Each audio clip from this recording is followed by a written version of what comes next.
Oh, call me reading again. Former Secretary of Defense General Jim Mattis book. All right, mailbag time. See what we got here.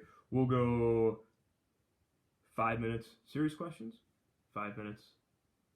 Funny questions. I don't know which one is which. Let's go with this one first. I got serious questions. I have my shades open, so there's like a green hue. Doing this on Saturday morning.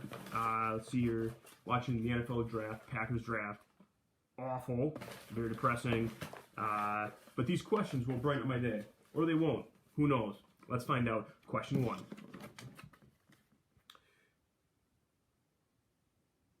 What is your favorite thing to teach about? The Cold War. Olivia M. Olivia, good question. 2 things. I think the spying stuff is fascinating, like the espionage, so CIA, KGB, things like that. There's been so many questions about the spying stuff that like I'll probably do like a separate type thing for that. But certainly I think that's like one of the most interesting things. The Soviets had a very different way of spying than the United States did. We relied on technology to do our spying. They relied on human intelligence to do their spying. Both sides had traitors. Both sides found creative ways to infiltrate the other side's kind of network and stuff. So I think that's probably one of the more interesting parts. I think the other very interesting part is kind of the individual like stories and stuff. So for example, in the early 1980s, the CIA, so I guess this is more spying stuff, they were able to elite or sell secretly the Soviets' computer chips that screwed up their oil pipelines that helped destroy their economy. But it's like I like the espionage or those like kind of cool stories like that. Olivia, great question. Second question. And so you can see on the second question, coffee or die. All right, Riley D. This is a question from I think last time. How did it start? A lot of different ways people think it started. Some people will claim that it was inevitable. The second that the Russian Revolution happened in 1917 is going to be on a collision course with westernized countries. And because after World War II, the United States was the last major superpower on the West, that's why the Cold War happened. The United States was there defending free countries from basically Soviet tyranny or communist tyranny. That's one theory. Another theory is that they're the 2 biggest kids on the playground, and eventually they're going to fight. That the Soviets wanted world domination, the United States wanted to stop them, and inevitably there's going to be a conflict. But I do think that kind of the conflict between the U.S. and the Soviet Union probably was inevitable. Probably was going to happen at some point in time. What do we got here? Why does the Cold War not break out into actual war? Jaden B. Good question. This is crazy, but the answer is actually nuclear weapons. Each side knew the other side had nuclear weapons by late 1940s, early 1950s, and because of that, no one really wanted to pull the trigger into a full-out hot war because they knew what that meant was the end of human beings as we know it. It would have resulted in nuclear war, and the world would have been destroyed. And because of that, both sides were very hesitant to actually get involved in a U.S. versus USSR shooting match with each other. So it's crazy to say nuclear weapons, as unnerving as they are, like, they probably did actually prevent the Cold War from happening, or breaking a hot war. Coffee or death, see what you got here. Good questions, good questions. Was Afghanistan so successful because we were motivated by the Cold War to create technology to beat them? Sophie, I know I answered this question to you individually via email. There's a guy named John Boyd. John Boyd is unfortunately forgotten to history, like all great revolutionary thinkers. John Boyd is kind of the one who came up with basically how we currently conduct our military strategy today. But his idea was that you could beat the Soviet numbers by better technology, that it was quality over quantity. And so it's this John Boyd theory that allows us to develop like the M1 Abrams tank, the stealth fighters, the F-15 fighter jets, aircraft, like all those like huge technological advancements.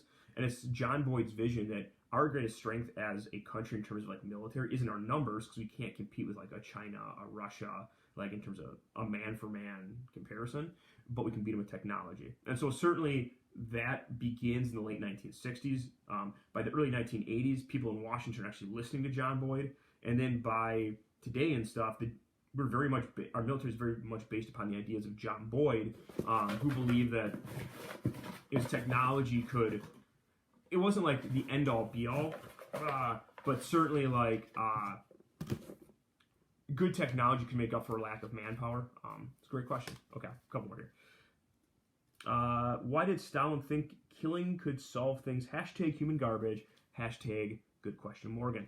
Stalin believed that if he could eliminate all of his political opponents, and he could put such fear into the people of the Soviet Union that if they even thought about speaking out against Stalin, they knew they would get killed. That's how he could keep power. Like, and I don't say it's as simple as that, but Stalin very much believed that human life really wasn't a big deal. So for him to kill 20 to 30 million people, who cares? If that means that I get to keep power, and then I get to increase my power, it's a justifiable action. Evan, why did the Cold War last so long? Evan, that's a good question. Cold War lasts so long because a lot of U.S. policymakers kind of had flawed strategies on how to actually win the Cold War, and it wasn't until the early 1980s that three very important individuals all kind of came together at the same time that changed things in about 3 years. There you go. Okay, what happened to Stalin to make him such a piece of human garbage? Riley W. It's a good question. A lot of historians have tried to figure out why. He had an average childhood, so it's not like there's anything there per se. One of the common theories is that power corrupts, absolute power corrupts absolutely. That when he started getting power and he started realizing that no one was going to stop him, it was just push, push, push, push, push, and the power and allure basically was too much for him. Okay, let's go one more of a serious question, and then we'll go some funny ones. How were they killed? Ooh, Alexis, good question. How were they killed if they spoke up with their fears or their concerns against the government? Couple ways. One way is the gulags. They would put them in these Russian prison camps. They're similar to the Nazi death camps, and they would just work them to death. That's one way. Shooting them was the easiest way. That's one of the differences between the Holocaust and what the Soviets did is they were trying to mess with these people, just kill them. And so a lot of it was just killing your political opponents if people spoke out. Funny question. You've got 3 minutes. Okay. Did you want to be doing today, or do you want to be doing what you were doing today as a child? Elizabeth D. Did I want to be a teacher as a child? No, of course not. As a kid, I wanted to be a soldier. I thought that was a cool way to go. That was an option. Firefighter was another one. Politician. I never really thought I wanted to be a teacher or whatever. An interrogator for the CIA. Interrogating terrorists. That would have been a sweet job. But no, teacher was never one I thought about actually until I was out of college into the actual workforce, working for the government. And now here I am on a video screen. Yeah, I know, life's crazy, isn't it? Question. Have you ever thought of growing a full beard? Evan J. Evan, I have, but I can't because I have this giant patch right here, and so I can't grow a beard anymore. I'm dying. I'm not really dying. Okay, if you had to live with Sun Tzu or von Clausewitz, love these guys, for the rest of your life, who would it be and why? Addie S. Great question. I think von Clausewitz. No, I'm gonna go Sun Tzu because no one knows what happened to him. So be just curious to find out what happened to him because he just kind of disappears. He disappears from history after he writes his book. So it's that's kind of a crazy thing. I'd be very curious about that. And because there was some debate whether Sun Tzu was actually a real person or it was a pseudonym, to hide this person's identity because he was being hunted by the Chinese emperor that he had helped out. So I'd be curious just kind of what his backstory is.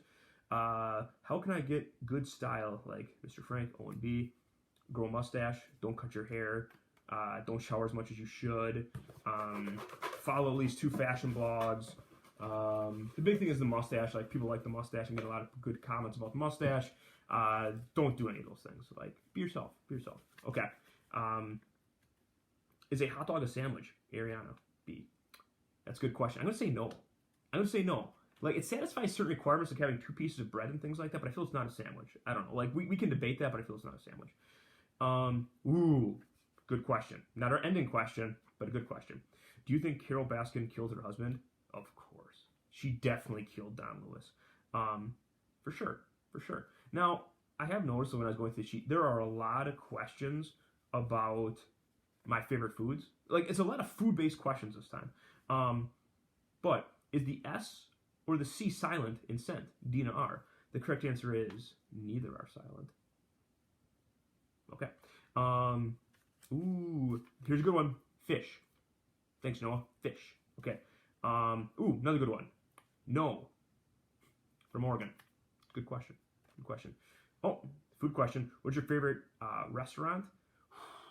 Good question. There's a place in Quantico called David Allen Smokehouse. It's a barbecue place. Phenomenal. LD's Barbecue, also good. I'm going real heavy on the barbecue stuff. But both those are great restaurants. If you're in the Quantico area, you let me know, and I'll meet you there. Or I won't meet you there. Who knows? Let's see. Do you know how to play guitar? Nick G? Nope. These are bad, but we need to have a good final question. You always have to have a good final question. See what we got here.